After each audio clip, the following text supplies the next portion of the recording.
मेरे साथ आप निकालें लूका 2 अध्याय 1 पद से लेकर के 20 पद में आपके सामने पढ़ता हूं। यहाँ पर लिखा है, उन दिनों में अगस्तुस कैसर की ओर से आज्ञा निकली कि सारे जगत के लोगों के नाम लिखे जाए। यह पहली नाम लिखाई उस समय हुई जब क्विरिनियुस सीरिया का हाकिम था। सब लोग नाम लिखवाने के लिए अपने अपने नगर को गए।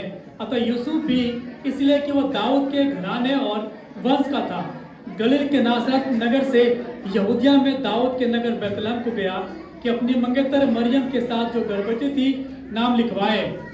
उनके वहां रहते हुए उसके जनने के दिन पूरे हुए और वह अपना पलटा पुत्र जनी और उसे कपड़े में लपेटकर चरनी में रखा, क्योंकि उनके लिए सराय में जगह न थी।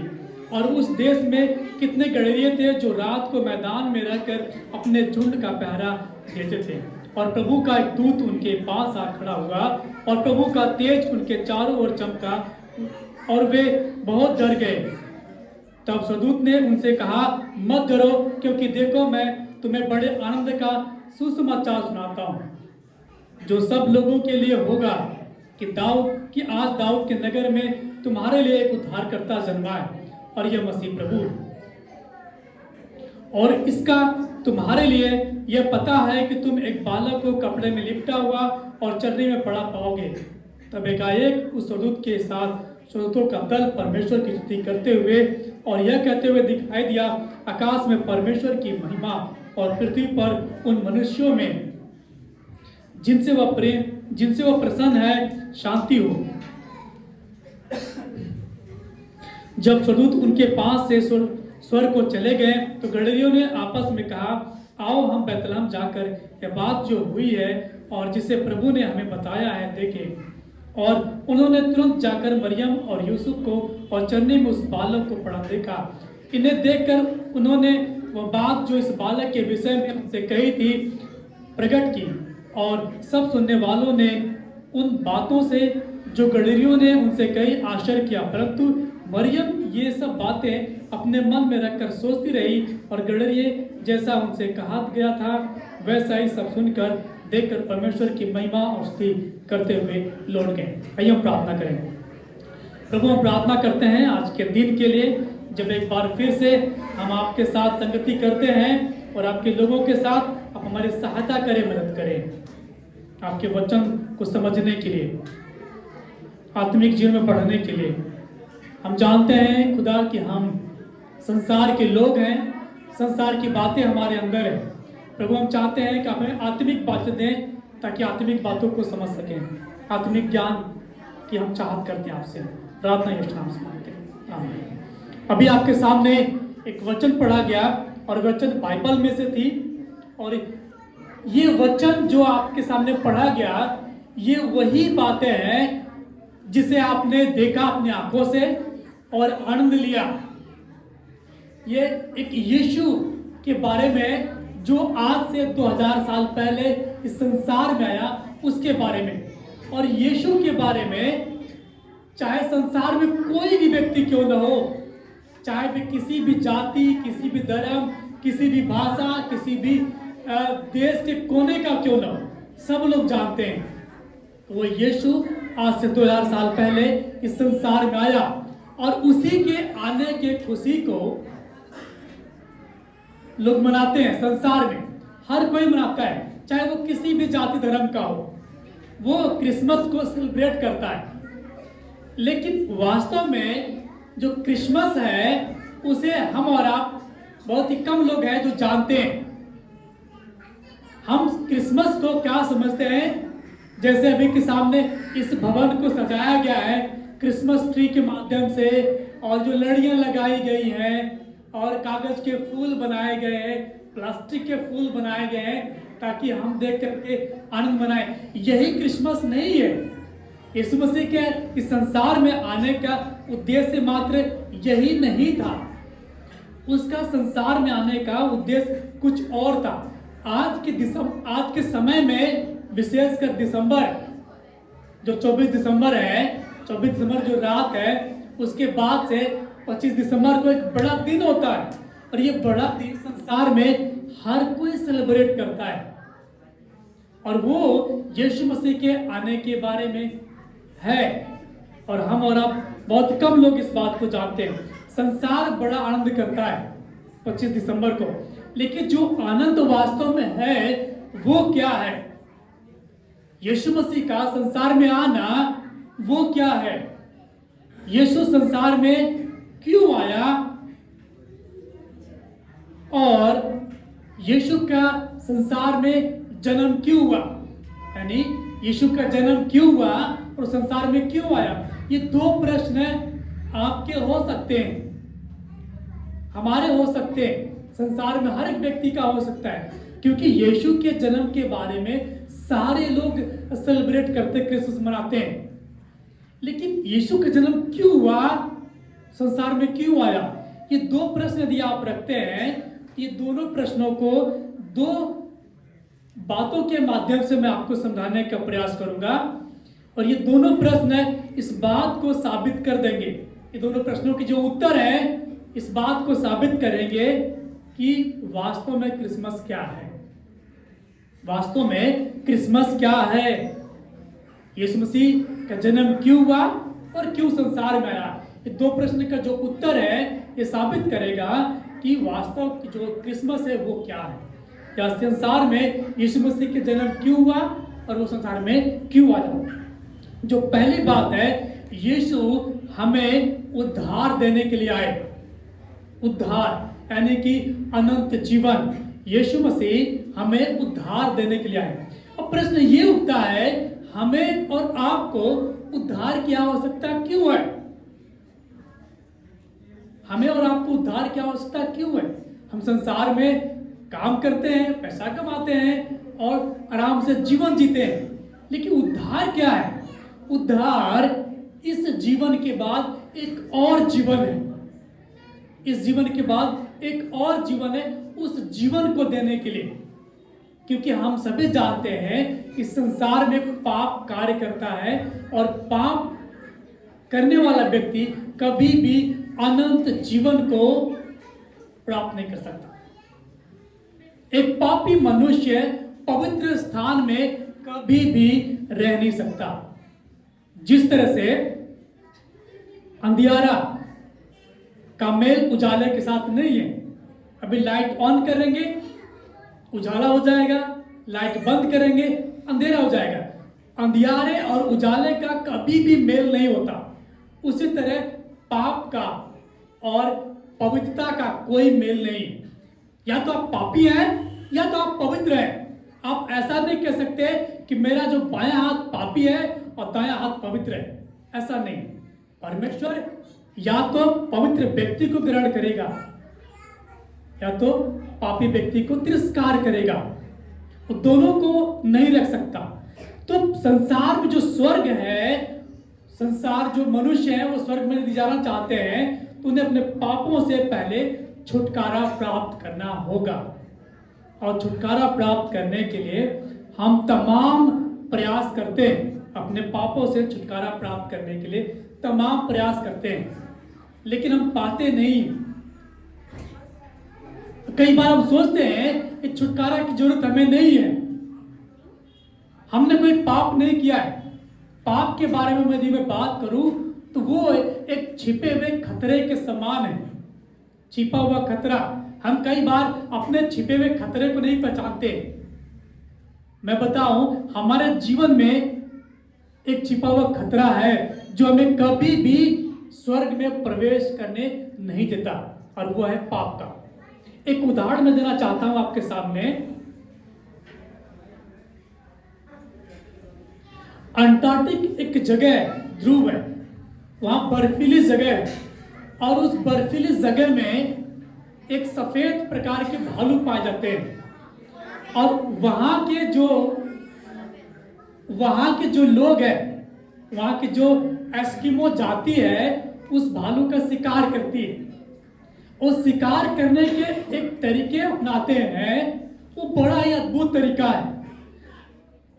वो क्या करते हैं, एक तलवार लेते हैं और तलवार में एक ब्लड लगाते हैं, किसी जानवर का ब्लड लगाते हैं, खून लगा देते हैं और फिर सुखा देते हैं। फिर क्या करते हैं, फिर खून लगाते हैं, फिर सुखा सुखा देते हैं, फिर खून लगाते हैं, फिर सुखा देते हैं, फिर खून लगाते हैं, फिर सुखाते हैं।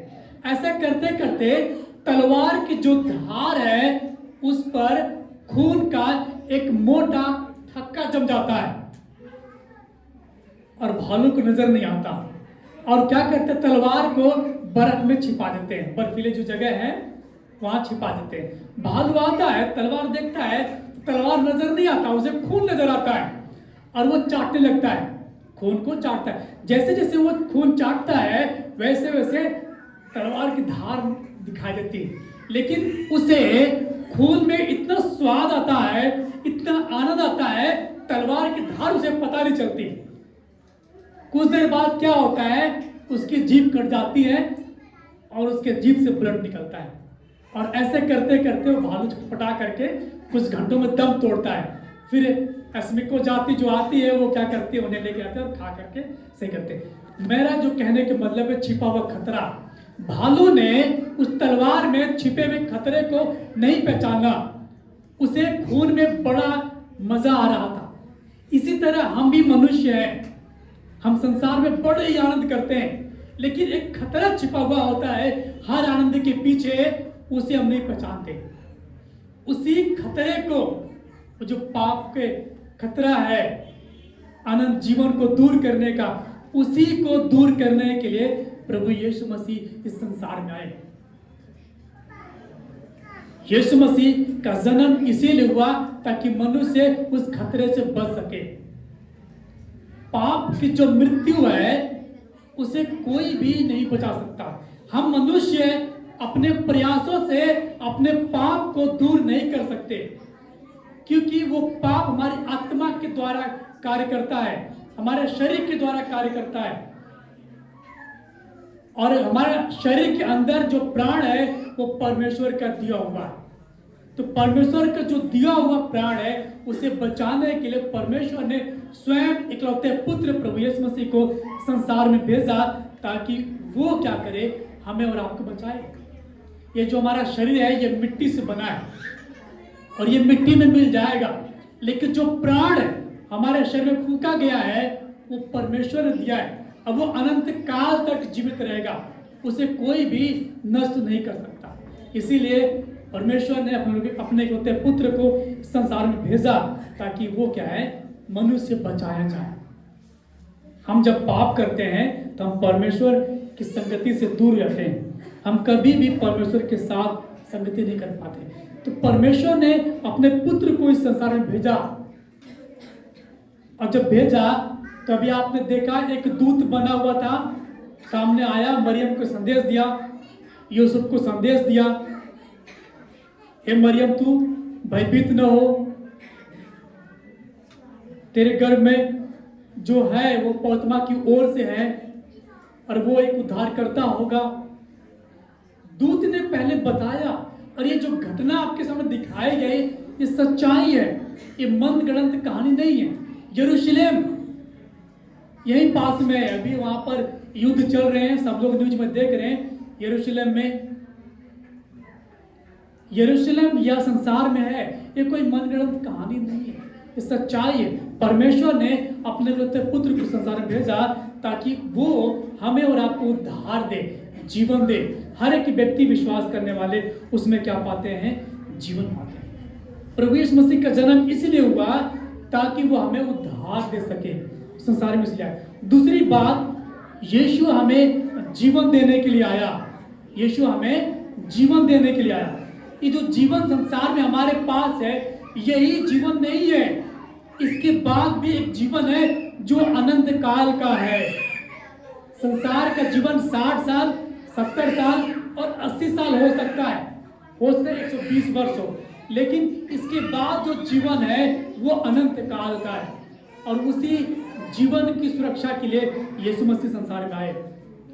यूहन्ना 3:16 में लिखा हुआ है, परमेश्वर ने जगत से ऐसा प्रेम किया कि उसने इकलौता पुत्र दे दिया ताकि जो कोई विश्वास करे वो नाश ना हो परंतु अनंत जीवन पाए।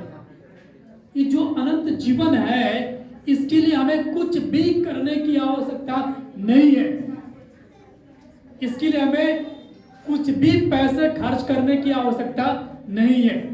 यीशु मसीह संसार में आया, मारा गया, गाड़ा गया, मृतकों में से तीसरे दिन जी उठा। और वो आश्वासन देता है कि जो कोई उस पर विश्वास करता है वह अनंत जीवन को प्राप्त करता है, और ये फ्री में मिलता है। इसके लिए कोई दाम चुकाना नहीं पड़ता। इसके लिए दाम स्वयं यीशु मसीह ने क्रूस पर बलिदान होकर के चुका दिया। और यही क्या है, हमारे लिए बड़े आनंद का समाचार है, क्योंकि हमारे पापों जो हमने गुनाह किए थे, उस गुनाह के सजा यीशु ने क्रूस पर चुका दिया है, उसका दाम चुका दिया है। और हमारे लिए बड़े आनंद की बात है, जो हमें दुख तकलीफ झेलनी थी किसी और ने झेल लिया। इसलिए हमारे लिए बड़े आनंद का समाचार है कि यीशु संसार में हमारे लिए और आपके लिए। और वास्तव जो क्रिसमस है वो यही है कि यीशु हमें उद्धार देने के लिए आया, यीशु हमें आनंद देने के लिए और अनंत जीवन देने के लिए आया। जब तक हम आनंद, जो आनंद जीवन में, उसे नहीं समझ पाते, हमारे लिए क्रिसमस का कोई महत्व नहीं है। मानो लड़ियां लगाना है, कागज प्लास्टिक के फूल बनाने हैं और मिठाइयां खाना, यही है।